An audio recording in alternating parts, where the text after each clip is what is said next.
10 አድርጎ ነው የሚከፍልህ። ስለዚህ መቼም ቢሆን የሰውን ገመና በአደባባይ ለማስጣት እንዳትሞክር። ምክንያቱም ፈጣሪ ያንተንም ገመና በአደባባይ ማስጣቱ አይቀርምና። አሰጣኸው ጀግና አትባልም። ይልቅ የተሸነፍከው አንተ ነህ። ለጥላቻና ለክፋት የተንበረከከው አንተ ነህ። አምናህ ስለከዳሃትና ገመናዋን ስላወጣህ ለጊዜው ያሸነፍክ ሊመስል ይችላል። ግን እመነኝ፣ ተሸንፈሃል። ጥላቻ፣ ክፋት አሸንፈዋል። ስለዚህ ይህን ካደረግ አሁኑ ተንበርክከህ ለራስህ መጸለይ ጀምር። ምክንያቱም ከፈጣሪ የሚመጣብህ ቁጣና በቀል ድጋሚ ብትወለድ እንኳን ልትቋቋሙ አትችልም።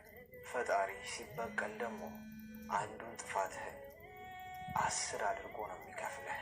ስለዚህ መቼም ቢሆን የሰውን ገመና በአደባባይ ለማስጣት እንዳትሞክር።